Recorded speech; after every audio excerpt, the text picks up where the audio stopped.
그 관점에서 가장 중요하게 우리가 보아야 하는 것이 바로 이렇게 괴로움을 소멸하고 즐거움을 실현하기 위해서 십악업을 십선업으로 바꾸는 방법을 지시한다. 이러한 방법이 지시되어 있어야 그것을 실천하는 일을 통해서 삶이 구체적으로 바뀐다. 네, 어쨌든 삶을 더 좋은 상태로 바꾸기 위해서 불교가 있다. 네, 이런 측면이겠죠. 먼저 고를 락으로 바꾸는 포괄적인 방법은 팔정도인데, 바른 견해, 바른 사유, 바른 말, 바른 행위, 바른 생활, 바른 노력, 바른 사띠, 바른 삼매입니다. 이때 십업은 견해, 사유, 말, 행위를 구성하고 포괄적으로는 생활까지를 포괄합니다. 그리고 바른 정진과 바른 사띠가 이 5가지를 제어해 십선업을 실천하고 이 7가지가 바른 삼매를 위한 필수품이 됩니다. 해서 마침하니까야 117번 커다란 마흔의 경이라고 경을 소개해 드렸어요. 이제 커다란 마흔의 경이 대표적으로 이 설명을 하고 있고, 몇몇 경들에서 보면 아무래도 우리가 팔정도란 말은 불교 신자가 그거 모르고는 안 되겠죠. 당연히 팔정도가 있죠. 고진멸도 사성제 중에 고멸도, 괴로움의 소멸로 이끄는 실천을 말할 때 팔정도라는 길, 방법을 제시하고 그 팔정도를 실천하는 것이 고멸로 이끄는 실천이다. 그래서 그 유명한 중도라는 것이 무언가요? 바로 고멸도라고 해서 팔정도를 실천하는 것. 고멸로 이끄는 실천, 즉 팔정도의 실천이 중도. 그리고 부처님은 나는 중도를 통해서 깨달았다. 이렇게 말씀하시는 바로 그 내용이죠. 그럴 때 이 팔정도가 어떻게 구성되어 있느냐라고 하면 기본적으로 정견, 정사유, 정어, 정업, 정명, 요 5가지. 여기를 보면 정견이라는 것이 바른 견해잖아요. 그 다음에 정사유가 시법에서 말하는 불간탐 부진해 여기에 속하는 것으로, 그래서 이제 바로 앞 시간에 말씀드렸지만 욕의 사유,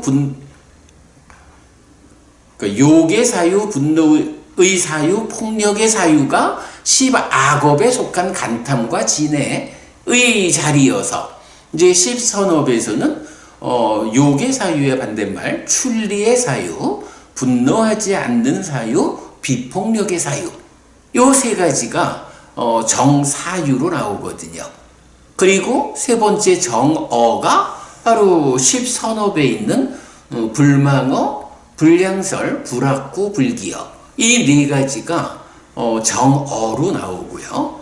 그 다음에 정업이라고 할 때 십선업의 신업에 속하는 3가지, 불살생, 불투도, 불상. 이렇게 하면은 팔정도의 앞에 4가지, 정견, 정사유, 정어, 정업, 이 4가지가 그대로 십선업인 거예요. 표현하는 방법이 정사유에서 약간의 차이가 있지만 구체적으로 그 내용은 정견, 정사유, 정어, 정업이라는 이 팔정도의 앞에 4가지가 십선업을 말하는구나. 우리가 여태 열심히 십악업, 십선업을 배우는 이유가 결국은 팔정도라고 하는 고진멸도 사성제 중에 고멸도성제 팔정도의 실천으로서 고멸, 행복이 실현되는 건데, 그 팔정도의 그러니까 8가지로 구성된 팔정도의 앞에 4가지 지분이 10선업이구나. 이걸 알 수 있는 거예요. 굉장히 중요한 관점이죠. 그런가 하면 5번째가 정명이거든요. 그래서 뭐 바른 생활이라고 번역하기도 하고 바른 생계라고 번역하기도 하는데 뭐 저의 관점에서는 오히려 바른 생계를 통해서 그러니까 바른 생활로서 생계를 해결하는 이렇게 이제 바른 생활로 저는 해석을 하고 있죠. 그럼 이렇게 바른 생활이라는 건 무엇냐라고 하면 사실은 우리가 일상으로 살아가는 게 신고의 산업이 포괄되어서 살아가잖아요. 의업을 또 나누면 견해와 사유로 이래 되니까 결국은 정견, 정사유, 정어, 정업이라는 이 4가지 달리 말하면 10선업과 대응하는 이거를 포괄해서 내가 10악업이 배제된 10선업으로 살아가는 사람이요.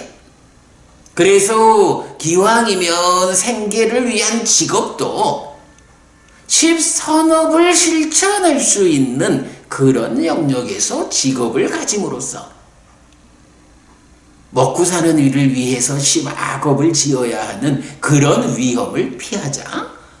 이런 부분까지를 다 포괄하면 바른 생활이라고 하는 것은 뭐 그 자체로 의미를 줄 수 있지만 좀 포괄해서 보면 앞에 4가지 정견, 정사유, 정어, 정업 달리 말하면 10선업을 지어야 한다 하는 이 4가지를 포괄해가지고 정업으로 이렇게 말했다라고 볼 수도 있죠.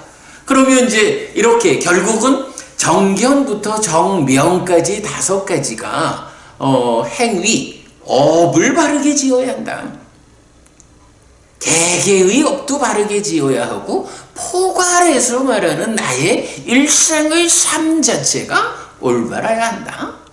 이렇게 정명까지로 업을 잘 짓자, 행위를 바르게 하자. 이것을 알려준다고 말할 수 있죠. 그럼 이제 그런 가운데 6번째, 7번째 나오는 게 정정진과 정염이거든요. 이럴 때 정정진은 이제 바른 노력이에요. 간략히 말하면 나쁜 것은 없게 하는 노력이고 좋은 것은 있게 하면서 더 향상하는 이런 노력이 이제 불교에서는 정정진, 바른 노력이다 라고 말을 하거든요. 그런가 하면 7번째인 정염은 원어가 삼마사띠, 그러니까 삼마사띠가 되죠. 그래서 바른 사띠인데 팔정도의 각 지분을 정의해주는 분석경에 의하면 정염은 그대로 사념처예요. 몸에서 몸을 이어보며 머문다. 이렇게 나가는 사념처 수행이 그대로 팔정도의 정염이거든요. 그러면 결국 요거는 정염, 바른 사띠, 사념처 수행을 통해서 사띠를 힘있게 하는 그럼으로써 힘이 써진 사띠를 통해서 내 마음의 현재를 발견하는 일, 내 마음이 지금 무엇 하고 있는지 또는 마음이 몸과 함께 무엇 하고 있는지 잘 발견해가지고 제어하는 일이 사념처 수행이고 팔정도의 정염이거든요. 그럼 이렇게 사념처 수행을 앞에 있는 정정진으로 바르게 노력하는 일, 이 2가지를 통해서 무엇을 하는 것이냐라고 하면 정견부터 정명까지 이 업을, 행위를 제어하는 일을 하는 거예요. 우리가 견해를 바르게 갖자, 사유를 바르게 하자, 말을, 행위를 바르게 하자, 그래서 포괄적으로 나의 생활을 바르게 하자 라는 이것이 그냥 말만 가지고 되지는 않거든요. 그럼 어떻게 해야 되는가? 구체적으로 그 행위를 바르게 하는 방법이 필요하지 않아요? 그게 사념처 수행이 바로 그거다. 사념처 수행을 통해서 사띠라고 하는 내 마음의 현재를 발견하는 힘, 마음이 몸과 함께 무엇하고 있는지 발견하는 힘, 이 사띠를 힘있게 해가지고 그런 가운데 정정진 바른 노력이 그 일을 해주죠. 이래서 바른 노력과 바른 사띠, 이 두 가지 수행의 기법이 작용해가지고 내가 십악업을 피하고 십선업을 짓는 이런 삶을 이끄는 거죠. 물론 이제 정념, 사념처는 뭐 그 자체가 업을 제어한다, 십악업을 버리고 십선업을 적극 실천하는 이러한 힘이기도 하지만, 또 한면으로 사념처 수행 그리고 정정진 바른 노력은 그대로 또 수행이기 때문에 이 사념처 수행을 통해서 호흡에 들숨날숨에 내 마음을 집중하자, 들숨날숨을 이어보자, 끊어지지 않고 들숨날숨을 집중해서 보자. 이 수행 기법은 그대로 삼매로 연결이 되어서 바로 이런 정정진 정념, 사념처 수행의 성과로 삼매에 들게 돼 있죠.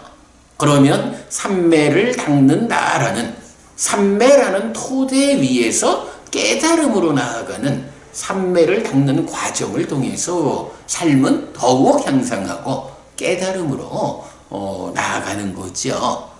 자, 이런 이제 팔정도의 구성을 놓고 이제 재밌는 표현이 나와요. 이제 방금 이제 맞지마니까야 117번 커다란 마근의 경을 소개했는데, 이제 이런 경들에서 보면 팔정도의 8번째인 바른 삼매가 무엇냐라고 하면 뭐 바르게 삼매를 닦는 거예요, 말 그대로. 근데 바르게 삼매를 닦는다라고 말할 때 이거는 그냥 내 마음이 집중돼서 삼매에 들자, 삼매에 들고 초선지, 이선지, 삼선지, 사선, 이게 더 높은 상태로 마음을 집중하자 라는, 마음을 집중하는 것만으로 바른 삼매다, 삼매를 닦는다라고 말하지 않거든요. 제가 이제 우리 다른 수업을 통해서는 강조를 거듭하는 거지만, 불교에서 삼매의 의미는 삼매 자체가 목적이 아니에요. 삼매 자체가 완성이 아니요. 삼매는 깨달음으로 가기 위한 토대가 되는 거예요. 그래서 삼매라는 토대 위에서 깨달음으로 가는 그 과정, 지금 수업에서 설명할 주제는 아니죠. 우리가 이제 다른 법회에서 계속 설명하지만, 삼매 위에서 어떤 과정을 거쳐가지고 깨달음으로 나아가는지, 이 중간의 과정, 삼매를 닦는 과정이 경에서는 자세히 설명되고 있거든요. 이제 그래서 삼매를 닦아서 깨달음으로 가기 위한 토대를 만드는 것이 삼매이고, 그래서 바른 삼매는 첫째로 초선에 든다, 제2선에 든다 하는 식으로 토대를 만드는 일이고, 둘째로 그 토대 위에서 깨달음으로 나아가는 삼매 위에서 진행되는 수행, 이렇게 두 가지 의미를 바른 삼매가 갖거든요. 그럴 때에 이게 단순히 삼매가 아니고 이 삼매를 토대로 깨달음으로 나아가자 라고 할 때는, 이런 삼매는 말하자면 특별한 삼매거든요. 그저 뭐 세상에 많이 알려져 있는 마음을 집중해서 삼매에 들자, 이런 일반적인 삼매로는 깨달음으로 가지를 못하는 거예요. 그래서 깨달음으로 나아가기 위한 토대가 되는 것으로의 특별한 삼매가 있는데, 그 삼매가 팔정도가 말하는 삼마 사마디, 바른 삼매 정정이거든요. 그래서 이렇게 특별한 삼매, 깨달음으로 나아가기 위한 특별한 역할이 주어지는 그 토대가 되는 삼매. 이런 바른 삼매는 일반적인 삼매와는 다르게 특별한 조건을 필요로 하는 거예요. 마음을 집중해서 삼매를 성취하기는 하는데 어떤 방법으로 마음을 집중하고 그 집중의 과정에서 어떻게 제어가 되어 가야 이렇게 얻어지는 삼매가 깨달음으로 가기 위한 토대가 되는가? 요런 점. 그래서 팔정도의 바른 삼매 정정은 특별한 조건을 필요로 한다 라는 부분을 경은 말해주거든요. 그래가지고 이제 경이 직접 쓰는 표현이 뭐냐 하면 필수품을 갖춘 삼매라는 표현을 해요. 필수품을 갖춘 삼매. 이렇게 깨달음으로 가기 위한 삼매이려면 몇 가지 특별한 조건이 필요하다. 이 몇 가지 하나라도 없어가지고는 그런 특별한 삼매가 성취되지 않는다. 그런 의미로 필수품이라는 용어를 제시하고 필수품을 갖춘 삼매라고 말을 하거든요. 그리고 그러면 그 필수품이 무엇냐라고 할 때 지금 설명드린 정견, 정사유, 정어, 정업, 정명, 정정진, 정염. 바로 정정진과 정염, 바른 노력의 사념처 수행을 통해서 정견부터 정업까지 내 삶이 행위가 잘 제어되는 그 위에 특히 이제 바른 견해라는 개념이 또 중요하겠죠. 이렇게 잘 행위가 제어되는 그 위에서 사념처라는 테크닉에 의해서 삼매에 들 때 이것이 7가지 필수품을 갖춘 삼매다. 그래서 이러한 삼매는 깨달음으로 나아가는 토대가 되는 삼매다. 그 삼매 위에서 부처님이 알려주는 삼매 위에서의 테크닉을 닦아서 깨달음으로 가는 거. 이것이 삼매 수행이라고 불린다. 이제 이렇게 8정도의 개념을 우리가 보아야 하거든요. 그래서 여러분 주목하실 표현 하나가 바로 바른 삼매는 필수품을 갖춘 삼매다. 그래서 이제 책에서 읽어드렸지만 바른 정진과 바른 사띠가 이 5가지를 제어해 10선업을 실천하고 이 7가지가 바른 삼매를 위한 필수품이 됩니다. 네, 이렇게 그 8정도의 앞에 5가지가 10선업과 10선업의 일상, 이렇게 말하고 정정진과 정념이라는 2가지가 더 보태진 7가지가 바로 요 2가지 수행의 기법에 의해서 행위가 제어되고 그러면서 삼매에 들면 그러한 삼매가 필수품을 갖춘 바른 삼매여서 깨달음으로 나아가는 토대가 된다. 삼매 위에서, 그러니까 이런 삼매 위에서 깨달음으로 나아가는 그 과정을 삼매 수행이라고 해서 포괄과 큰 의미로는 바른 삼매는 이런 토대 위에서 깨달음으로 나아가는 그 과정 전체를 말한다. 네, 이렇게 이제 우리가 이해를 해야 합니다. 자, 이렇게 10악업을 10선업으로 바꾸는 방법, 포괄적으로 말하면 무엇냐? 8정도다. 이거죠. 8정도다.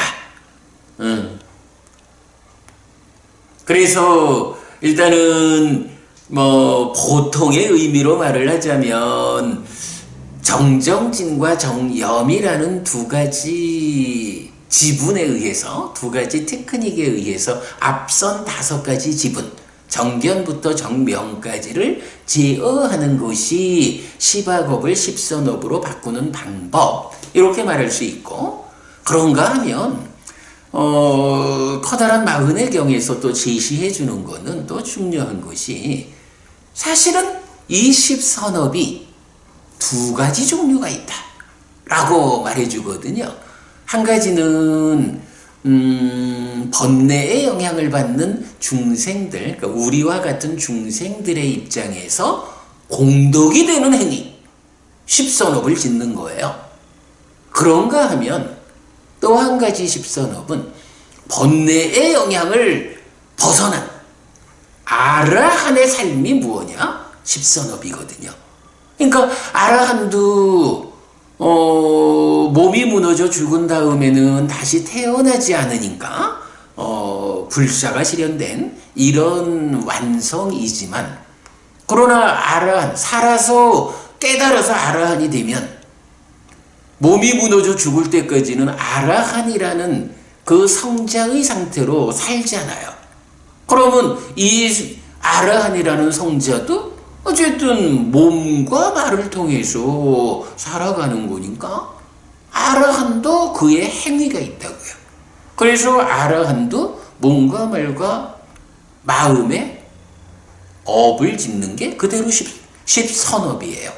그래서 아라한의 번뇌의 영향을 벗어난 십선업이 있다, 이렇게 되거든요. 그러면 십악업을 십선업으로 바꾸는 것은 우리 같은 아직 중생인 사람들의 삶에서 십악업을 십선업으로 바꾸자라는 것은 정정진과 정염이라는 이 두 가지에 의해서 바꾸는 거지만, 사실은 바꾸는 일의 완성은 어디서 이루어지느냐라고 하면 이렇게 7가지 필수품을 가진 삼매, 바른 삼매를 닦고 가지고 깨달음을 성취하면 그때 비로소 번뇌의 영향을 벗어난 아라한의 십선업이 완성되는 거거든요. 그래서 십악업을 십선업으로 바꾸는 방법은 포괄적으로 8정도다 라고 말할 때 중생의 삶에서의 십선업이냐, 완성된 성자, 아라한의 완성된 삶까지를 말하는 십선업이냐라는 요 두 가지 관점에서 필수품의 과정, 앞에 7가지 과정에서 십악업이 십선업으로 바뀌는 것이냐, 아니면 이 필수품을 가진 바른 삼매에 의해서 삶이 완성될 때 십악업이 완전하게 십선업으로 바뀌는 것이냐, 요 두 가지 측면을 함께 볼 수 있어야 한다라는 이야기 우선 말씀드립니다. 자, 이렇게 고를 락으로 바꾸는 포괄적인 방법은 8정도다. 십악업을 십선업으로 바꾸는 포괄적인 방법은 8정도다 라는 부분 먼저 말씀드렸고요. 자, 이어서 책 보겠습니다.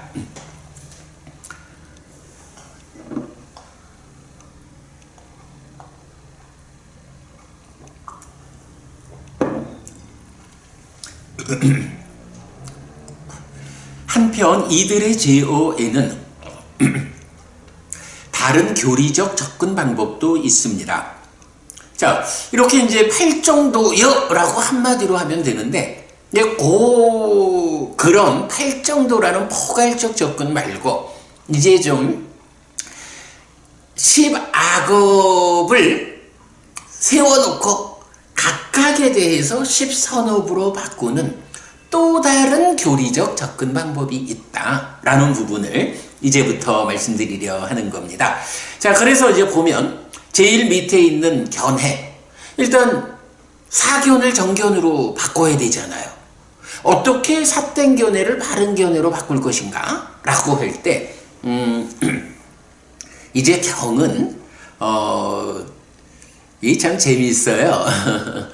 견해라는 것이 어떻게 생겨나는 것이냐, 안구따라니까야에 이제 나오는데요, 두 가지를 말을 해요. 한 가지는 남의 목소리다, 그리고 한 가지는 자의다. 여기서 자의라는 거는 뭐 이제 우리가 그 인식하는 그 과정이고 거기에 열이 작으냐 비열이 작으냐 하는 이제 교리적 내용이 또 좀 따라옵니다만은 이제 여기서 남의 목소리라는 게 뭐냐라고 하면 여러분 우리 잘 생각해 보면 고개를 끄덕일 수 있어요. 내가 세상을 보는 시각 이거를 견해라고 하거든요. 근데 이 견해가 어떻게 생겨나는 것일까? 나는 왜 세상을 이런 눈으로 볼까? 사실은 이게 뭐예요? 교육의 힘이잖아요. 어려서부터 어떤 환경에서 어떤 교육을 받으면서 성장하느냐에 따라서 삶을 보는 시각이 사람들마다 달라지거든요. 그래서 그거를 부처님 당시 인도에서야 어떤 방법이 있었겠어요? 어른을 따라서 배우는 거잖아요. 배우는 방법이 뭔가요? 어른의 말씀을 듣는 거잖아요. 어른의 말씀을 들어서 배우는 거. 이게 교육인데, 그러면 어른의 말씀을 듣는다. 이게 뭔가요? 남의 목소리야. 경은 그렇게 표현하고 있어요. 그래서 불교 신자들이 바른 견해를 갖는다 라고 할 때는요, 어떤 방법으로 바른 견해를 갖게 되나요? 라고 말하면 그 견해는 남의 목소리에 의해서 생겨나는 건데요, 우리가 다른 사람 말고 부처님이라는 남의 목소리를 통해서 배워가지고 세상을 보는 거예요. 그게 불교 신자예요. 이런 이야기를 할 수가 있는 거죠. 바로 이제 이런 측면에서 이제 견해는 남의 목소리와 자의라는 두 가지 요소에 의해서 생겨난다. 그래서 우리가 삿된 견해, 사견을 버리고 바른 견해, 정견을 갖고자 한다면 어떻게 해야 합니까? 네, 남의 목소리가 필요한데 어떤 남의 목소리가 필요한가요? 완전한 깨달음을 성취해서 완전한 가르침을 알려주는 우리 스승 부처님의 목소리가 필요해요. 이게 답인 거예요. 말하자면 지금도 제가 부처님 가르침을 경을 통해서 경에서 부처님 목소리를 생생하게 옮겨와가지고 지금 여러분께 전해드리잖아요. 이렇게 부처님의 목소리를 배워가지고 세상 보는 시각을 바르게 하는 것, 이게 바로 견해를 제어하는 것, 삿된 견해를 버리고 바른 견해를 가지는 것.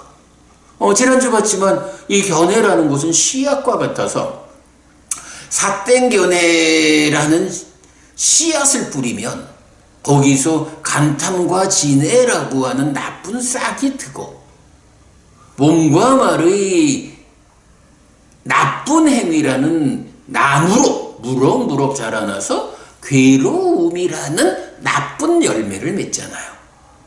그러나 부처님 가르침, 부처님의 목소리를 배워가지고 삿된 견해를 버리고 바른 견해를 갖게 되면 이 바른 견해라는 씨앗이 뿌려질 때 불간탐 부진해라고 하는 좋은 싹이 트고 거기에서 불살생, 불투도, 불사음, 불망어, 불량설, 불악고, 불기어라는 몸과 말의 좋은 행위라는 나무가 무럭무럭 자라나서 행복이라는 좋은 열매를 맺는 이게 시법의 구조잖아요.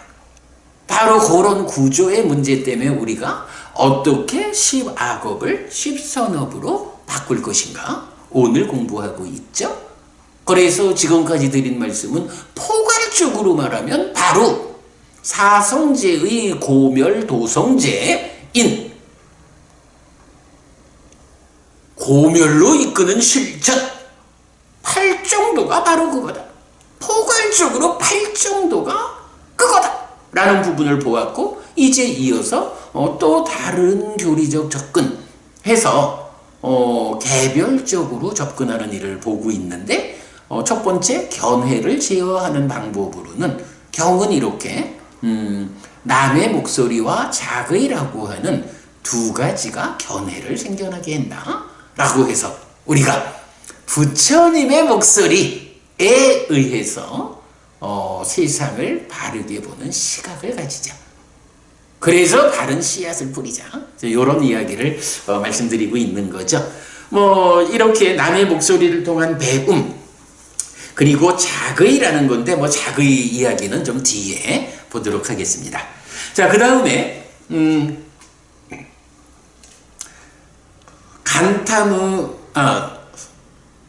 그렇죠. 이렇게 이제 견해 위에 간탐과 진애가 있는데, 진애라는 것은 분노와 폭력, 그리고 분노하지 않음과 비폭력, 이렇게 두 가지로 나뉜다 했죠. 그랬을 때 분노를 제어하는 방법으로는 그러니까 자애라고 하는 거죠. 자비를 말할 때 앞에 거 그 다음에 폭력을 제어하는 것, 그래서 폭력적인 마음을 비폭력적인 마음으로 바꾸는 것, 요것이 비연민이 되죠. 그래서 분노와 폭력이라는 이 두 가지를 분노하지 않음과 비폭력으로 바꾸는 요 역할에서, 분노가 자에 의해서 분노하지 않음으로, 폭력이 비에 의해서 비폭력으로 요렇게 바뀐다 라는 교리적 접근이 있다. 네, 요 이야기는 마찌마니까야 62번 라훌라의 가르침의 큰 경을 중심으로 또 몇 개 경에서 나오고요. 그리고 각각의 정의에 의하면 간탐의 제어는 보시, 구업의 제어는 애어, 신업의 제어는 이행으로 대응하며, 시법을 포괄하는 생활의 제어는 동사로 설명할 수 있습니다 라고 했는데, 이거 무슨 얘기냐 하면 이 그림이 그래도 잘 그려진 그림이에요. 그래서 보면 조금 좀 불편하죠. 10악업을 10선업으로 바꾸는데, 사견을 정견으로 바꾸는 데는 배움이 필요해요. 어쨌든 부처님의 목소리가 필요해요. 그래서 배움, 그 다음에 진애를 부진애로 바꾸는 데는 분노는 자에 의해서 분노 않음으로, 폭력은 비에 의해서 비폭력으로, 이렇게 진애를 자비가 부진애로 바꾸는 거죠. 그런가 하면 간탐이라는 것은 뭐 남의 거도 내게 되기를 이래 하는 거니까, 그 정의 그대로 적용하면 보시, 베푸는 일을 통해서 불간탐으로 바뀌는 거죠.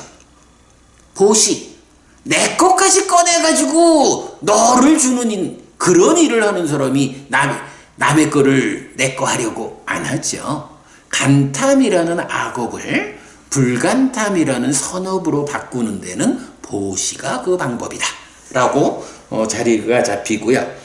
그 다음에 망어, 양설, 악구, 기어라고 하는 말로 하는 네 가지 악한 업에는 애어라고 사랑스러운 이익되는 말을 통해서 불망어, 불량설, 불악구, 불기어 선업으로 바꾸고요. 살생투도 사음이라는 몸의 나쁜 행위 세 가지는 이행, 도움되는 행위를 통해서 불살생, 불투도, 불사음으로 바꾸고, 이제 포괄적으로 10악업은 동사라는 방법으로 10선업으로 바꾼다. 그러면 괴로움이라는 열매가 포괄되는 8정도에 의해서 행복이란 열매를 맺게 달라진다. 이렇게 이제 그림이 설명하고 있거든요.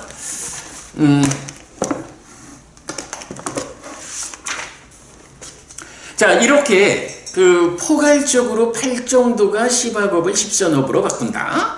그리고 개별적인 제어로 접근을 해볼 때 좀 다른 교리적 접근도 있는데, 견해는 배움이, 분노는 자가, 폭력은 비가, 그리고 간탐은 보시, 구업의 제어는 애어, 신업의 제어는 이행, 그리고 시법을 포괄하는 생활의 제어는 동사. 이렇게 이제 설명을 하고 있어요. 이때 이제 여러분, 우리가 여기서 제가 다시 보니까 교재에서 제가 좀 필요한 부분을 나중에 개정판이 나올 때는 조금 더 보충을 해야 할 것 같아요. 근데 여기서 이제 우리가 이걸 봐야 하는 거예요. 견해를 제어하는 거는 어쨌든 공부하는 거, 부처님 목소리를 이렇게 경을 통해서 생생하게 옮겨 듣는 이 방법이어야 하는 거고요. 이제 그 위에서 간탐과 진해, 그리고 신업, 구업을 바꾸는 데는 자비, 그리고 보시, 애어, 이행, 동사라고 하는 조금은 낯설다 할 수 있는 표현을 제가 제시했거든요. 근데요, 요게 사실은 교리적으로 굉장히 중요한 교리예요. 자, 먼저 보면 자비라고 하는 거는 설명하지 않아도 불교가 자비의 종교다 이렇게도 말을 많이 하잖아요. 그렇게 말을 해도 되지요. 사실은 이제 우리가 부처님의 메시지가 있다. 무엇냐? 괴롭니? 행복하자. 아프니? 아프지 마. 어떻게 행복하고 어떻게 아프지 않을지 그 방법은 내가 가르쳐 줄게. 이게 부처님이 우리들한테 주시는 메시지잖아요. 그럴 때 바로 괴롭니? 행복하자. 그대가 행복하기를 바라는 부처님의 이 마음이 자아예요. 아프니? 아프지 마. 네가 고통받지 않으면 좋겠어. 라는 이런 부처님의 마음이 비거든요. 그러니까 자비. 불교의 중심을 차지하고 있죠. 그런데 이제 사실은 교리적으로 접근을 하면 자비라고 하는 이 두 가지는 경에서는 웬만해서는 자비만으로 나타나는 경우가 거의 없어요. 자만 나오는 경우, 비만 나오는 경우 이렇게 이제 있지만 자비만으로 나오는 경우는 글쎄 잘 기억이 안 나요. 거의 찾기 어렵고, 보통 어떻게 나타나냐 하면 두 가지가 보태져요. 그래서 자비희사라고 하는 네 가지 무량한 마음, 끝없이 넓은 마음, 이런 의미로 자비희사 사무량심이라는 교리가 나타나거든요. 그런가 하면 이어서 소개한 보시, 애어, 이행, 동사라고 하는 요 네 가지도 아주 비중 있는 교리예요. 사섭법이라고 하거든요. 제가 오늘은 좀 서둘러 가도 이 사무량심 이야기까지만 갈 수 있을 것 같아요. 사섭법에 대한 이야기는 이제 다음 주에 자세히 설명드리겠지만, 사실은 이 책에서 사무량심을 잘 요약해서 설명하면서 사섭법에 대해서는 니카에 나오는 거의 모든 용례를 찾아가지고 아마 사섭법에 대해서 이렇게 정리한 책은 여러분들이 이 책 말고는 아마 찾기 힘들 거예요. 그래서 사섭법이 양이 좀 되어가지고 다음 주에 떼어서 소개할 생각이고요. 오늘은 이렇게 자비와 사섭법이 시박업을 십선업으로 바꾼다. 그때의 자비는 자비희사 사무량심에 속한 것이다. 그러면 사무량심은 무엇냐? 우리가 어떻게 알아야 하는 것일까? 요 부분만 이제 남은 시간 동안에 설명을 드리고 마무리하도록 그리하겠습니다. 자, 보시겠습니다. 1. 자비와 자비희사 사무량심. 1. 정형된 형태. 이때 자와 비는 자비희사 사무량심을 구성하는 교리입니다. 사무량심은 이렇게 정형된 형태로 설명됩니다. 자가 함께한 심, 마음으로 한 방향을 두루 미치면서 머문다. 그렇게 두 방향을, 그렇게 세 방향을, 그렇게 네 방향을, 그렇게 위로 아래로 중간 방위로 모든 곳에서 모두에게 펼쳐서 모든 세상을 크고 귀하고 무량한 원망 없고 거슬림 없는 자가 함께한 심으로 두루 미치면서 머문다. 이렇게 말해요. 자, 조금 이따가 이건 자비희사는 좀 설명을 하겠습니다. 일단 자라는 요 마음을 놓고 내 마음이 그냥 살아가는 마음이 아니고 내 마음에 자애가 함께한, 그래서 자애가 함께한 마음, 자애의 마음, 이러한 자가 함께한 마음으로 동서남북 상하 그리고 중간방위, 이러면 이게 보통 시방 이렇게 10가지 방향 이렇게 말해지는 거죠. 이렇게 나를 중심에 놓고 동서남북 그 중간방위 아래 위까지 이런 10가지 방향에 자애가 함께한 내 마음이 두루 미치게, 그리고 모든 곳에서 모두에게 펼쳐서 이 세상 모든 곳에 모든 존재들에게 자애의 마음을 펼치는 거예요. 그래서 모든 세상을 크고 귀하고 무량한 원망하고 거슬림 없는 자가 함께한 심으로 두루 미치면서 머문다. 그러니까 여기서는 자가 함께한 심이 무엇냐 하니 크고 귀하고 무량한 거예요. 원망 없고 거슬림 없는 거예요. 자가 함께한 이 마음이 아주 크고 귀하고 무량해 원망 없고 거슬림 없는 그러한 자가 함께한 마음을 시방에 두루 미치면서 머물고 모든 곳에서 모두에게 펼치는 거예요. 이게 자무량심.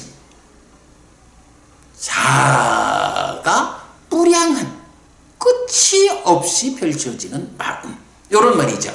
그리고 동일하게 비가 함께한 심으로, 희가 함께한 심으로, 사가 함께한 심으로 한 방향을 두루 미치면서 머문다.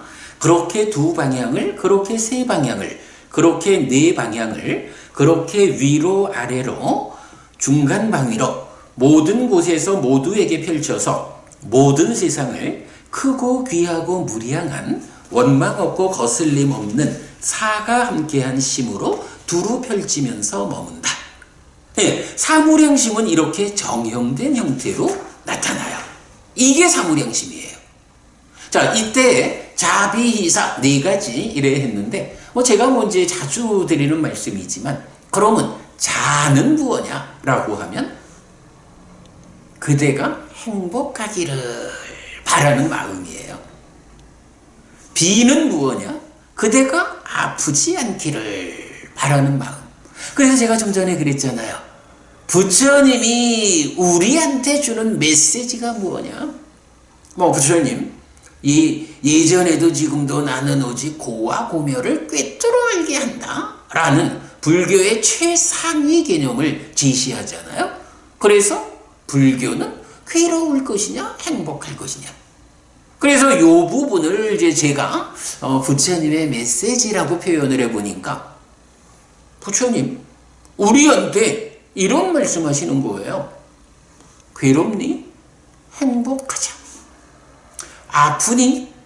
아프지 마. 어떻게 행복할지, 어떻게 아프지 않을지 내가 가르쳐 줄게.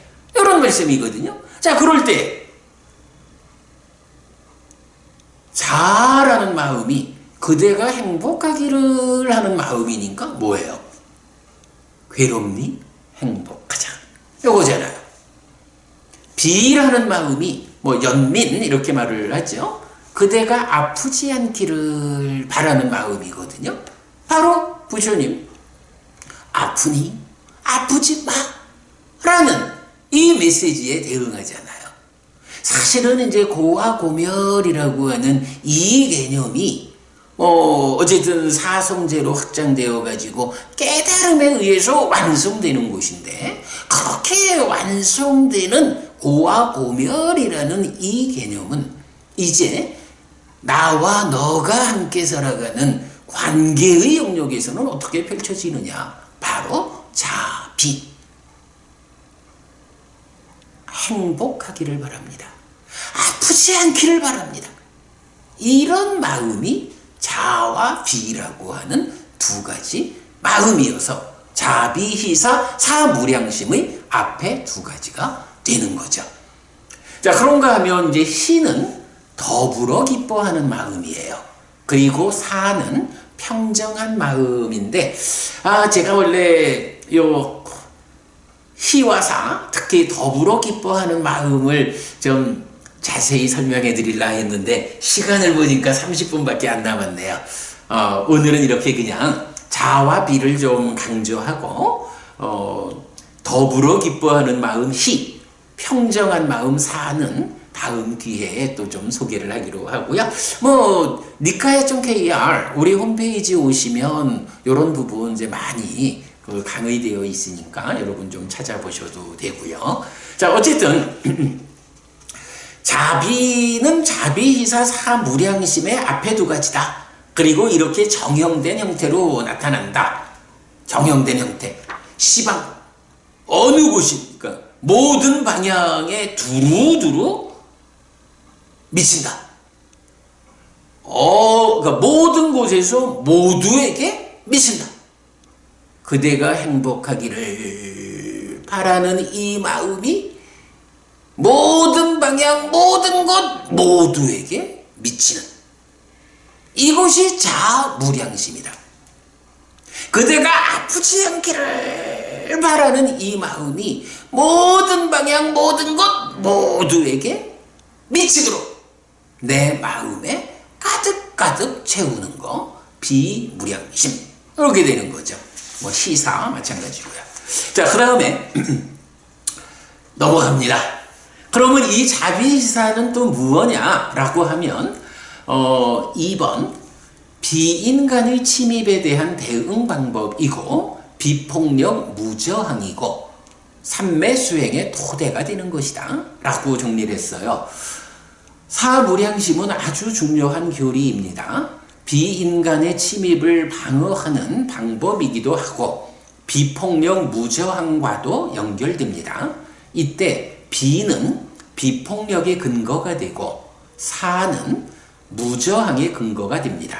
또한 자비희사를 닦는 수행은 초선, 제2선, 제3선, 제4선의 사선과 1대1로 대응하기도 하고 자심해탈 내지 사심해탈은 제4선 내지 무소유초와 대응하여 깨달음으로 나아가는 삼매 수행의 토대가 되기도 합니다. 다음 교재에서 자세히 설명할 계획입니다. 라고 했는데요. 오늘은 뭐 그래도 요 사무량심 주제를 하나 마치려고 하니까 상세한 설명은 좀 생략을 하겠는데, 여러분 니카야 KR 우리 홈페이지 오시면 요 비인간의 침입을 방어한다라는 이야기도 아마 한 달, 두 달쯤 전에 제가 대답해 피스님 시간을 통해서죠, 좀 상세히 설명한 게 있어요.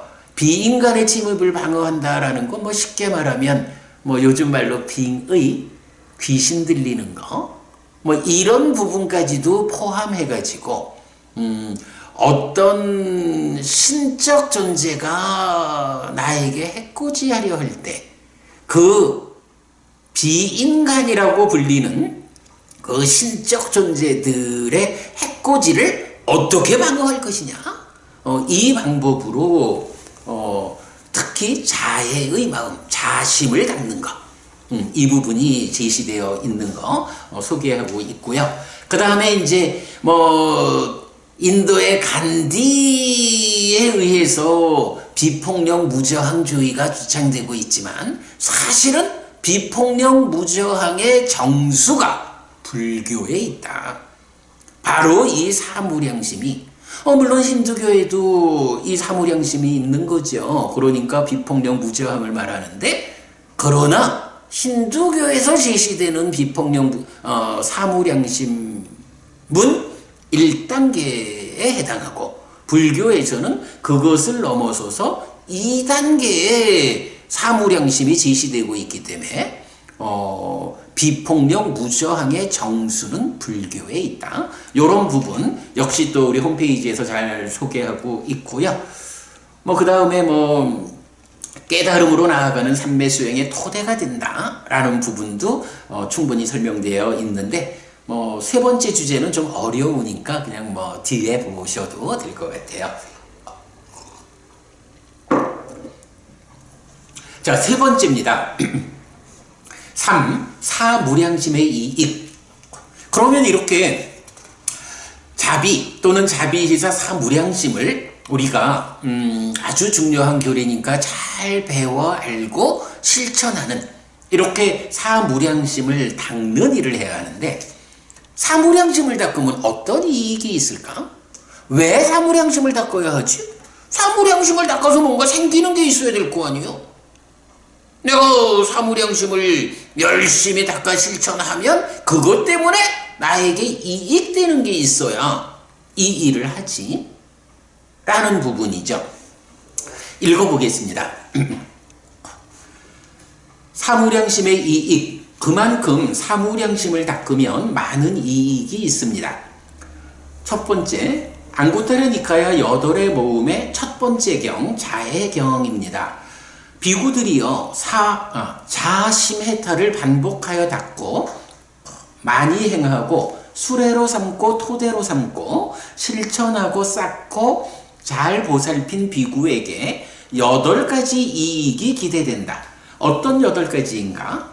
편히 잠자고, 편히 일어나고, 나쁜 꿈을 꾸지 않고, 인간들이 좋아하고, 비인간들이 좋아하고, 신들이 보호하고, 불이나 독이나 칼에 해침당하지 않고, 넘어선 경지를 관통하지 못한 자는 범천의 세상에 태어난다.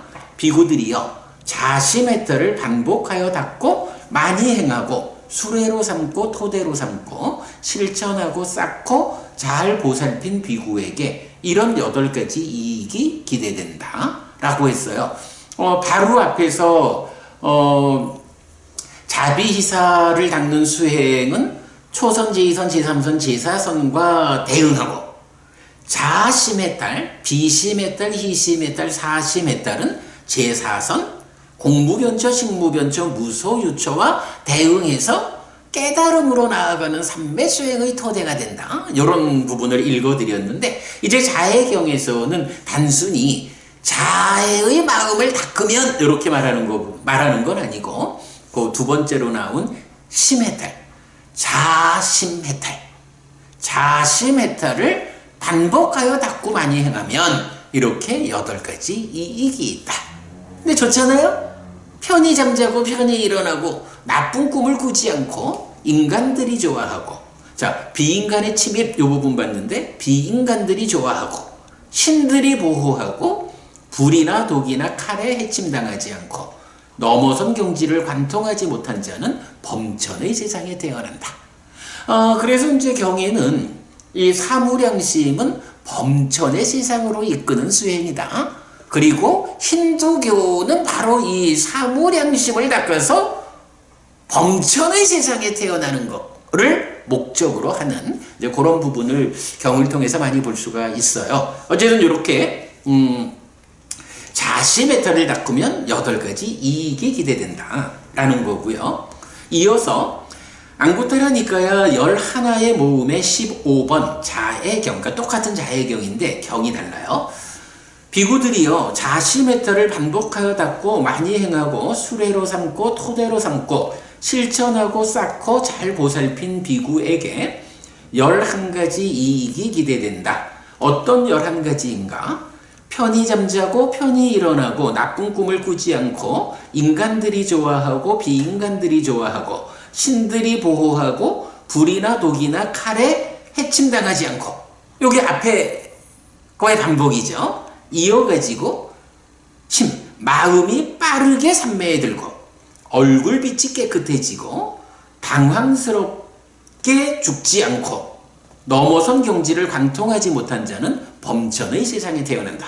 그래서 앞에 8가지를 말한 경에 비해서 마음이 빠르게 삼매에 든다, 얼굴빛이 깨끗해진다, 당황스럽게 또는 이성을 잃고 죽지 않는다. 요 3가지가 더해지죠.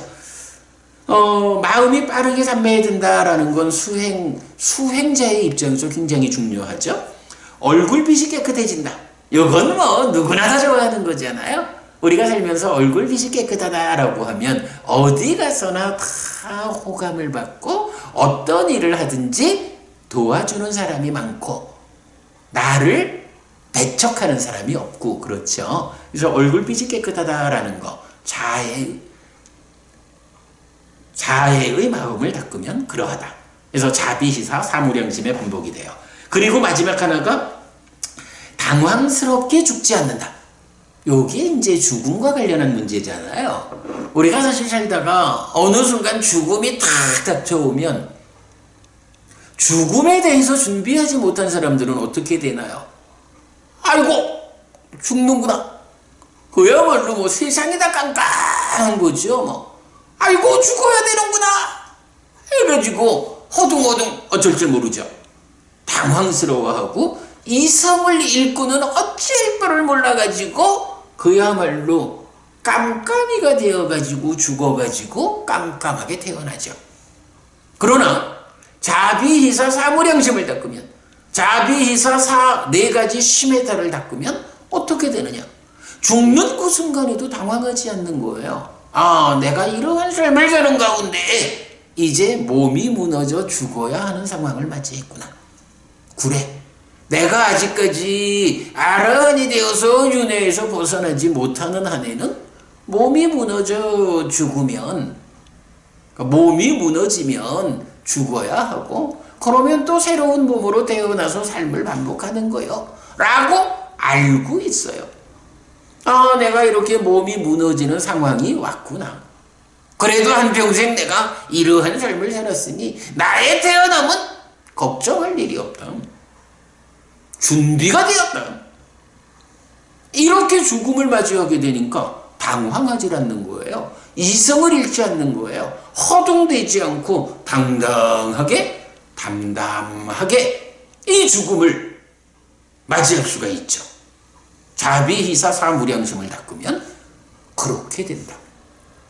늘 그대가 행복하기를 바라고, 그대가 아프지 않기를 바라고, 남들의 기쁨을 더불어 기뻐하고 어떤 상황에서도 마음의 평정을 잃지 않는 이런 노력을 해나가는 가운데 나에게 이러한 이익들이 생긴다.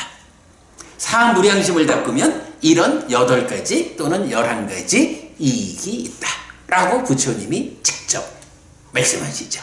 네, 3번째 주제 사무량심의 이익이었고요. 넘어갑니다. 4. 깨달음으로 직접 이끄는 완전한 수행법 아님 이랬어요. 그러나 사무량심이 깨달음으로 직접 이끄는 완전한 수행법이 아니라는 점도 주목해야 합니다. 사무량심은 부처님이 깨달음을 성취하지 못했던 전생에 닦고 성취한 수행 방법이고, 깨달음을 성취하여 부처가 된 지금 설하는 8정도의 일부 과정으로 소속됩니다. 우둠바리카경에서 보았지만 사무량심 수행의 한계는 천한통입니다. 번뇌를 부수어 깨달음을 성취하는 누진통에는 미치지 못합니다. 이렇게 제가 이제 서술을 했는데, 여러분 이 부분 주목해야 하는 게 자비가 중요하죠. 자비이사 사무량심이 중요하죠. 그래서 오늘도 그 중요함을 제가 강조하고 있는데, 그러나 중요하다고 해서 중요한 모든 것이 다 완성으로 이끄는 건 아니죠. 사무량심은 주목해야 하는 한 가지 부분이, 좀 전에도 자비희사 사무량심은 초선, 제2선, 제3선, 제4선에 대응하고, 자시메탈 내지 사시메탈은 제4선 내지 무소유처와 대응해서 깨달음으로 나아가는 삼매수행의 토대가 된다. 깨달음으로 나아가는 삼매수행이 뭐죠? 팔정도고, 팔정도의 정정이잖아요. 시작하면서 설명해 드렸잖아요. 이럴 때 자비희사 사무량심을 닦아서 얻는 그 성과는 직접 깨달음을 성취할 수 있는 데까지는 미치지 못하고, 삼매 위에서 삼매를 닦아서 깨달음으로 나아가는 이런 삼매 수행의 과정의 토대로서 역할을 한다 라는 요 부분이에요. 사무량심은 잘 닦아서 자비이사 사시메탈에 접근이 되더라도 그 자체로서 깨달음을 성취하는 방법은 아니고, 깨달음으로 나아가기 위한 바른 삼매로의 역할을 한다.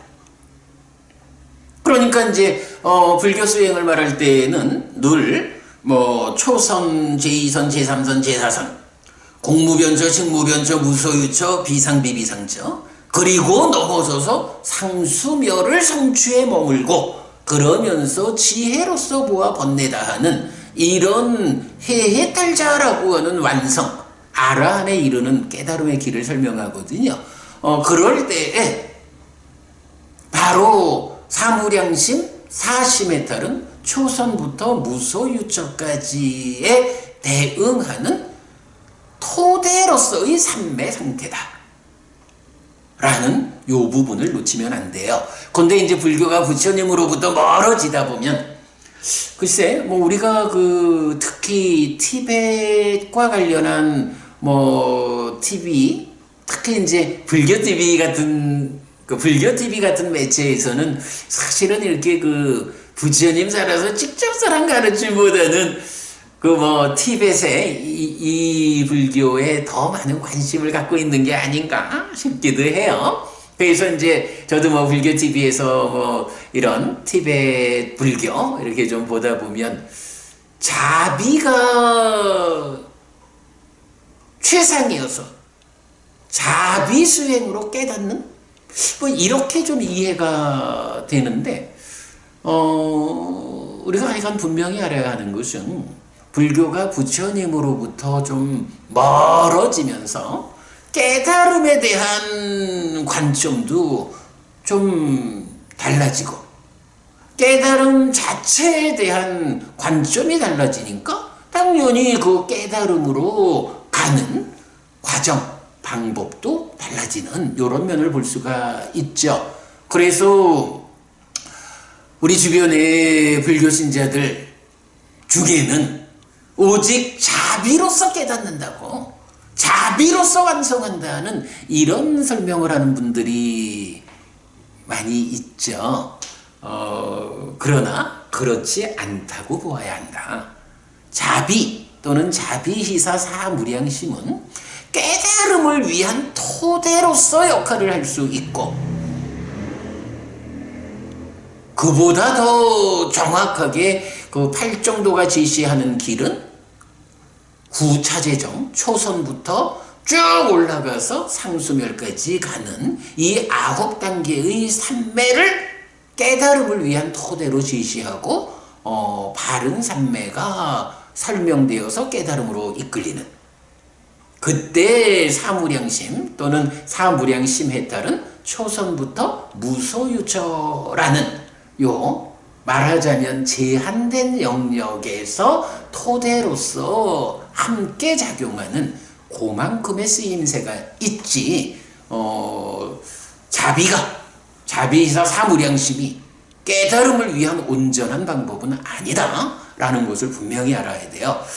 제가 이제 우리 홈페이지 보시면 기본기라고 하는 그 강의 주제에서 보면 니까야 안에 나타나는 부처님의 전생 이야기가 있어요. 그럼 부처님 전생 이야기 중에 거의 절반 이상이 그 말하는 주제가 내가 전생에 사무량심을 닦아가지고 많은 사람들을 범천의 세상으로 이끌었다. 그런데 지금은, 자, 요게 무슨 얘기냐 하면, 부처님 전생이면 아직 부처되기 전이잖아요. 완전한 깨달음을 성취하지 못했던 시절에 사무량심을 닦아서 많은 사람들을 범천의 세상으로 이끌었다. 그런데 그 불완전의 상태를 지나서 지금은 이라는 게 뭐예요? 이제 부처 되신 거잖아요. 부처 되신 지금은 어떤 방법으로 대중을 이끄느냐? 팔정도로서 이끈다. 근데 이 팔정도를 뭐라고 표현하냐 하면 열반으로 직접 이끄는 팔정도를 설한다. 이렇게 말씀하시거든요. 사무량심과 팔정도가, 물론 사무량심이 이제 방금 설명드린 그런 방법으로 팔정도 안에 포괄이 되죠. 뭐 전혀 다른 건 아니지만 팔정도 안에 포괄되는 방법으로의 사무량심 이래 되는데, 어쨌든 사무량심은 부처되기 이전에 완성에 미치지 못하는 수행법으로 사무량심을 닦아서 범천의 세상까지 대중을 이끌었다. 그러나 부처가 된 지금은 팔정도로 부처되었고 팔정도에 의해서 대중들을 직접 열반으로 깨달음으로 이끈다. 이렇게 말씀하시는 거거든요. 팔정도하고 사무량심과의 위상의 차이가 이렇게 나타난다라는 것을 놓치면 안 돼요. 반복 말씀드리지만 불교가 부처님으로부터 멀어지면서 이런 그 모든 부분들이 좀 관점이 흐려지죠. 깨달음의 내용이 좀 달라지고 하다 보니까 깨달음에 가는 방법에 대해서도 달라지는, 그래서 자비로서 깨닫는 이런 설명이 나오게 되는데 적절하지 못하다라는 부분은 우리가 분명히 알자고요. 자, 그래서 이제 이건 디가니까야 25번 우둔바리카 경을 보았지만 이랬는데, 요 앞에서 우리가 흰옷을 입은 제가자의 용례를 다룰 때 보았어요. 그래서 사무량심 수행으로 어디까지 갈 수 있느냐 하면, 여러분 육신통 중에 육신통이 어떻게 되나요? 신족통, 천이통, 타심통, 숙명통, 천안통, 누진통, 이래서 누진통이 이제 깨닫는 거잖아요. 그런데 사무량심을 닦아가지고는 다섯 번째 있는 천안통까지 갈 수가 있는데, 깨달음을 성취하는 누진통에 미치지는 못한다 라는 부분이 우둔바리카 경에서 또 분명히 제시되고 있고요. 자, 연결되는 주제로 5. 사무량심과 팔정도를 따르는 제자들의 성취의 차이. 방금 설명드린 그런 내용이에요. 근데 이제 마하고인다경에서 보면 이 부분을 직접 설명하는 걸 볼 수 있는데, 전생에 사무량심으로 제자들을 이끌 때 그 제자들의 성취가 어디까지 이르느냐, 지금 팔정도로서 제자들을 이끌 때, 대중을 이끌 때 그 제자들의 성취가 어디까지 가느냐, 요렇게 직접 사무량심과 팔정도를 대비해 주는 경인 거예요. 자, 그 부분 보겠습니다. 사무량심과 팔정도를 따르는 제자들의 성취의 차이. 디가니까야 19번 마하고인다경은 부처님이 전생, 즉 부처를 이루기 전에는 사무량심을 닦아 많은 사람을 범천의 세상으로 이끌었지만 깨달아 부처를 이룬 지금은 열반으로 직접 이끄는 가르침을 설한다고 하는데 팔정도입니다. 존자들이요, 마하고윈다 바라무는 자가 함께한 심으로, 비가 함께한 심으로, 희가 함께한 심으로, 사가 함께한 심으로 내지 두루 미치면서 머물렀습니다. 그리고 제자들에게 범천의 세상의 동료가 되기 위한 길을 설했습니다. 자, 부처님 전생의 마하고윈다 바라문일 때 이렇게 자비희사 사무량심을 닦아서 두루 미치도록 이렇게 제자들을 이끌어가지고 범천의 세상의 동료가 되는 범천이라는 신으로 태어나도록 이끌었다. 존자들이요, 그때 가르침을 모두 완전히 안 마하고윈다 바라문의 제자들은 몸이 무너져 죽은 뒤에 좋은 곳 범천의 세상에 태어났습니다.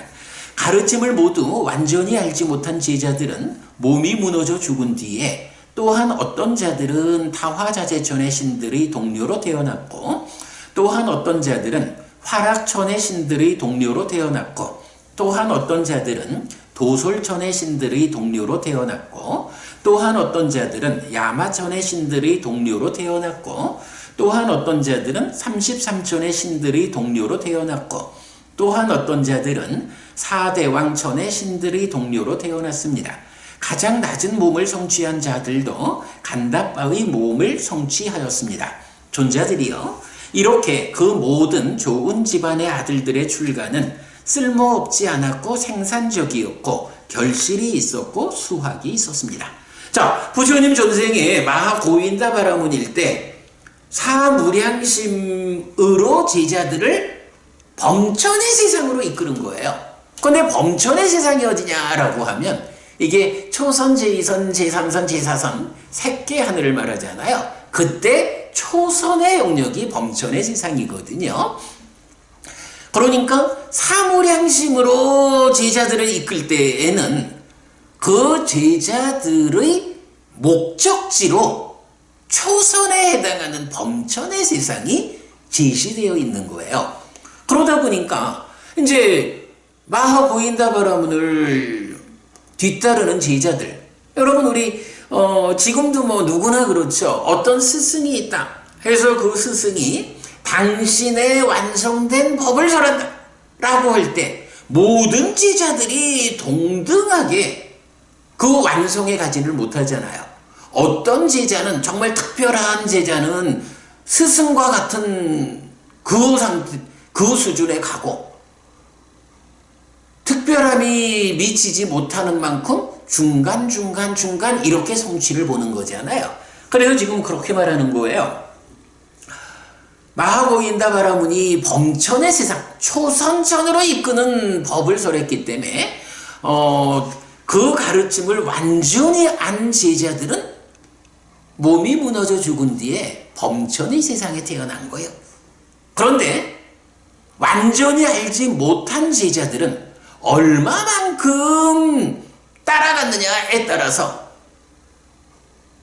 색계 하늘 밑에 6개의 6하늘이 있잖아요.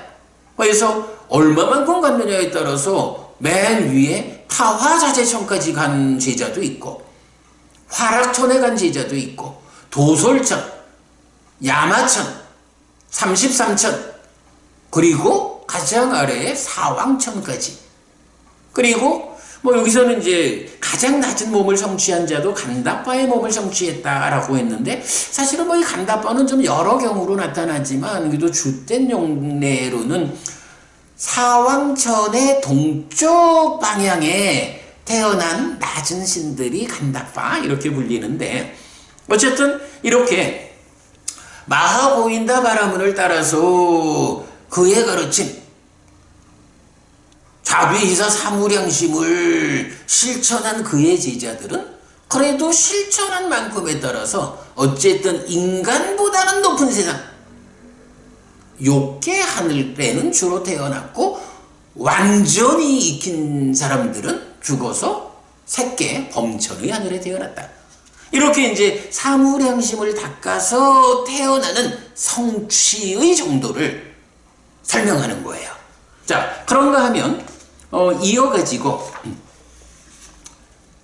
그러니까 뭐 어쨌든 뭐 낮은 하늘이라도 하늘에 태어나니까 이게 다 쓸모없지 않았다, 생산적이었다, 결실이 있었다, 수확이 있었다, 이렇게 말하고 이어서 세종께서는 그것을 기억하십니까? 반자식하여 나는 기억한다. 나는 그때 마하고윈다 바라문이었다. 마하고윈다 바라문이 나의 전생이었다. 부처님 직접 말하죠.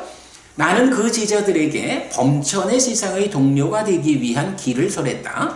그러나 반자식하여 그것은 나의 범행을 염호로 이끌지 못하고 이탐으로 이끌지 못하고 소멸로 이끌지 못하고 가라앉음으로 이끌지 못하고 실다운 지혜로 이끌지 못하고 깨달음으로 이끌지 못하고 열반으로 이끌지 못했다.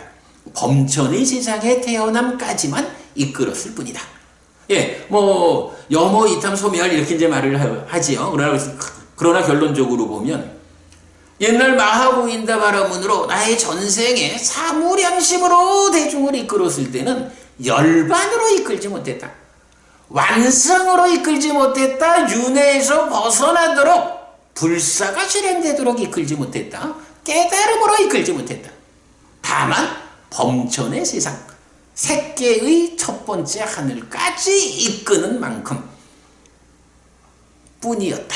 이렇게 말씀하시는 거죠. 자, 그러면서 그러나 반자식하여 이것은 나의 범행을 온전히 염오로 이탐으로 소멸로 가라앉음으로 실다운 지혜로 깨달음으로 열반으로 이끈다.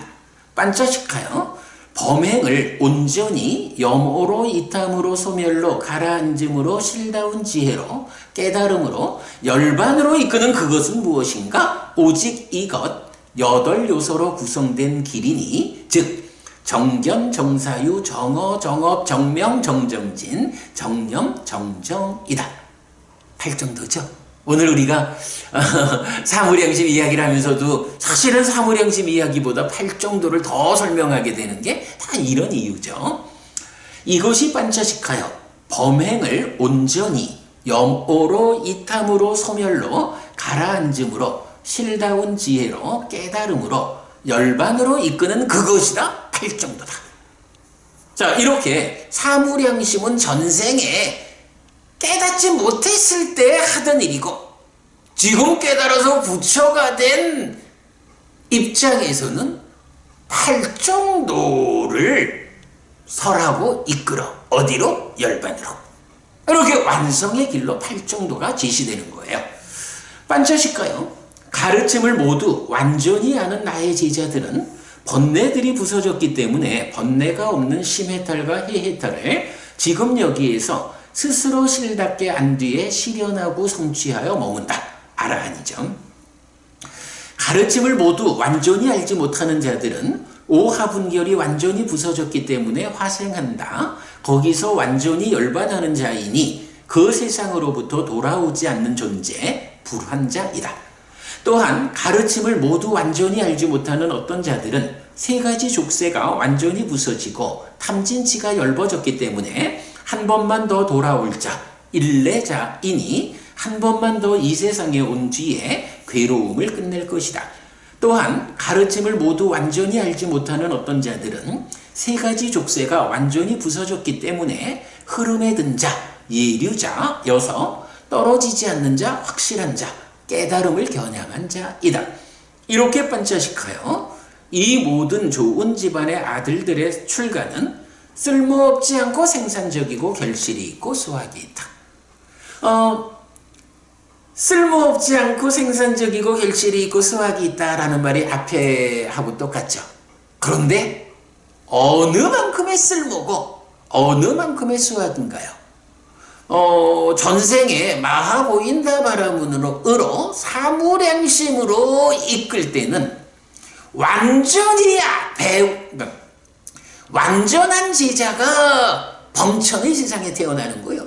그리고 완전에 미치지 못하면 욕계의 여섯 하늘에 태어나는 인간보다는 훌륭한 인간 수학이 있지만 따지고 보면 아주 낮은 성과밖에는 사무량심을 통해서 내지 못하는 거예요.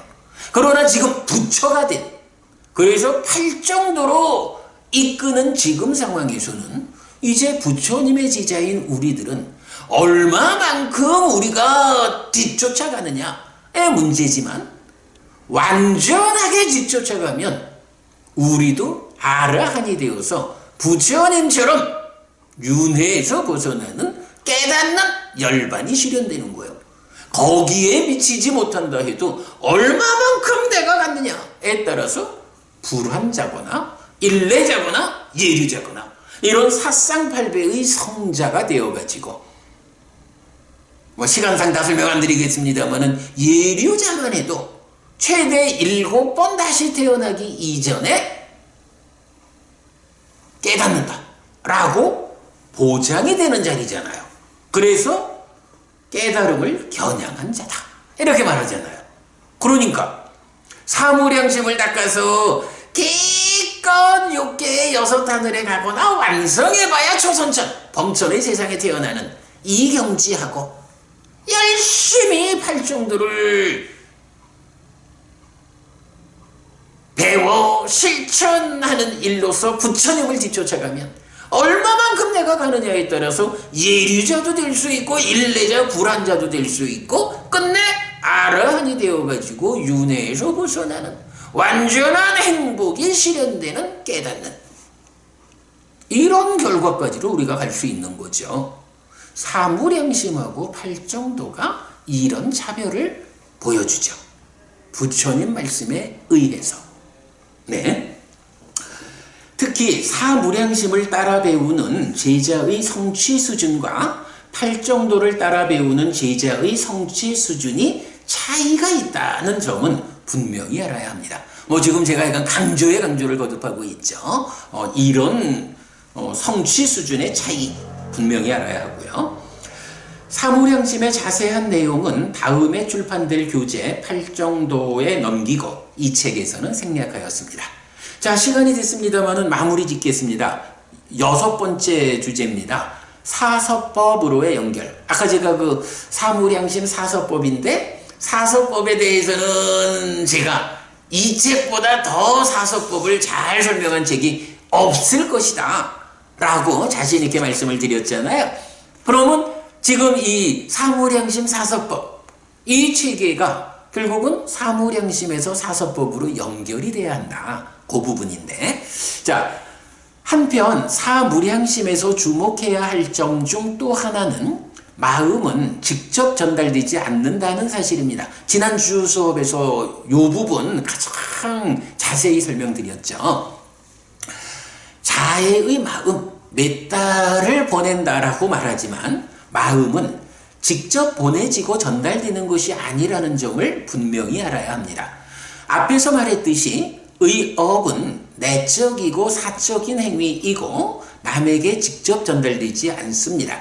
경에는 딱 한 번 의업을 직접 전달하는 경우가 나타나는데 경은 이 현상을 부처님의 신통행 이타비상카라 라고 말해줍니다. 탁발경이었죠. 이렇게 마음이 남에게 전달되지 않는다는 점은 마음의 중요한 특징입니다. 사무량심은 오직 내 마음을 자비희사로 채우는 것입니다.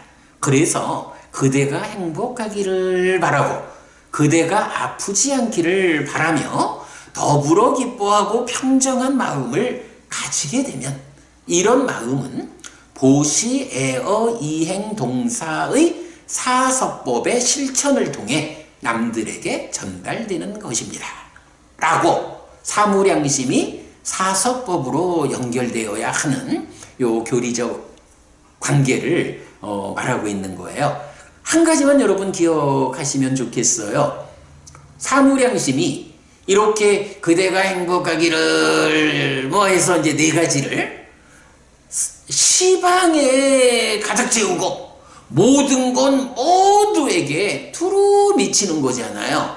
그런데 이게 그러한 자애의 마음이 나로부터 벗어나가지고 너한테 가고 그한테 가고 세상 것 아무개한테까지 모든 생명들한테 이 마음이 나를 떠나가지고 거기까지 전달된다라는 개념은 아닌 거예요. 내 마음을 나도 행복하기를 바라고 우리 가족도 행복하기를 바라고 우리 대한민국 국민 모두가 행복하기를 바라고 세상 인간 모두가 행복하기를 바라고 지구상의 모든 생명들이 다 행복하기를 바라고 이렇게 내 마음의 범위를 키워나가는 것이 시방에 두루 미치고 모든 것 모두에게 미치는 거예요. 내 마음이 나를 떠나서 그에게 직접 가는 것. 몇 다 보내드려요 라고 말을 하는 거는 쉽지만 그 몇 다 자애의 마음을 실제로 나에게서 출발시켜서 너에게까지 보내는 일은 니까야에 딱 한 번 부처님의 마음을 직접 보내는 용례가 있다. 그거 부처님의 신통행이다 라고 나타난다 라는 부분이잖아요. 그래서 아주 중요한 게 사무량심에 대해서는 아마 가장 중요한 이야기일 수도 있어요. 자비이사 이 네 가지 마음을 직접 보내는 거 아니다. 내 마음을 그렇게 채워나가서 나의 마음을 모든 생명이 행복하기를 바라는 마음 상태로 키워가는 것. 모두가 아프지 않기를 바라는 그런 마음으로 내 마음을 키워가는 것이 사무량심이다. 그리고 마음은 몸과 말의 행위를 통해서 전달된다. 우리가 시법의 구조에서 본 거잖아요. 그러면 내 마음이 이렇게 자비이사로 가득가득 채워지면 그때 마음에 의해서 펼쳐지는 몸과 말의 행위가 이런 사무량심이 가득한 내 마음을 싣고 몸과 말의 행위로서 남에게 전달되는 것이다. 이렇게 사무량심이 가득 채워지는 얼마든 내가 채워가고 있는 이러한 마음이 어떤 몸과 말의 행위를 통해서 사무량심을 담고 전달할 거냐. 그 방법으로 제시되는 것이 사섭법이다. 보시, 애어, 이행, 동사. 네, 보시, 애어, 이행, 동사의 사섭법. 사무량심으로 가득가득 채워나가는 내 마음을 마음 그대로 남들에게 전달하는 몸과 말의 행위라고 하는 이 방법론에 대해서 다음 주에 공부하자. 네, 이렇게 말씀드리겠습니다. 아유, 시간을 또 10분이나 제가 초과를 해서 죄송하고요. 하여간 이렇게 업이라는 것이 10악업을 10선업으로 바꾸어서 행복하자라고 할 때 어떤 방법으로 업을 바꿀까? 탈정도고 사무량심 사서법이 있다. 그 중에 오늘 그래도 팔정도 이야기를 제법 좀 말씀드렸어요. 교재 책에는 잘 안 적고 있지만, 그리고 사무량심과 관련해서 어떤 측면에서 사무량심을 알아야 할까에 대해서는 거의 충분한 이야기를 오늘 소개해 드렸고요. 이제 다음 주에는 몸과 말의 행위로 그 마음을 드러내 전달하는 사서법에 대해서 하여간 다시 말씀드리지만 사서법과 관련해 가지고 경에 거의 모든 용례를 모아 가지고 소개해 드리기로는 이 책이 으뜸이다. 다음 주에 그 부분 공부하자라고 말씀드리면서 네, 오늘 불교 입문 1 소유 읽고 보충하기 수업 마무리하겠습니다. 여러분 고맙습니다. 한 주간 편안하시기 바랍니다.